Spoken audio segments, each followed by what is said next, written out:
J'ai été informé hier soir du décès d'un médecin hospitalier.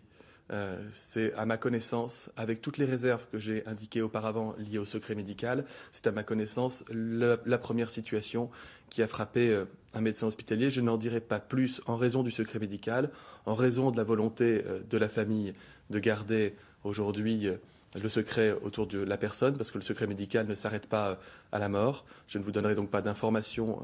plus précises que cela, mais puisque vous m'en donnez l'occasion, je voudrais vraiment m'associer à la douleur, à la peine de la famille, à la douleur et à la peine de l'ensemble des soignants,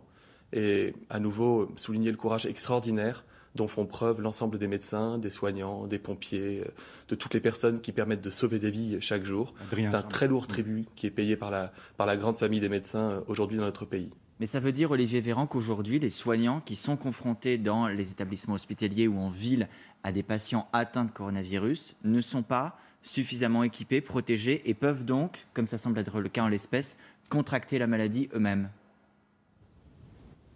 Ce que nous savons pour la France comme pour les pays étrangers,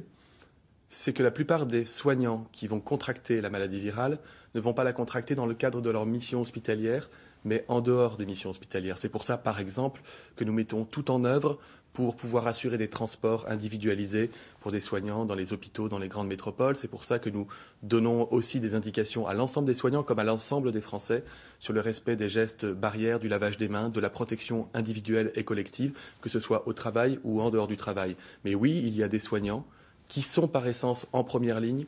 qui sont par définition ceux qui sont le plus en contact avec les malades, qui, avec ou sans protection d'ailleurs, parce qu'il y a plusieurs cas où nous avons eu une discussion avec des médecins réanimateurs d'un hôpital qui nous faisaient part de plusieurs cas de contamination dans une unité de médecine, de médecins ou d'infirmiers qui, bien qu'équipés en masque, avaient pu être contaminés. Évidemment, les outils de protection, le matériel de protection, le matériel de protection est absolument indispensable pour les soignants. Mais avec ou sans matériel de protection, ou sans le fait d'être en contact avec des personnes malades dans son exercice professionnel, on peut être malade quand on est soignant.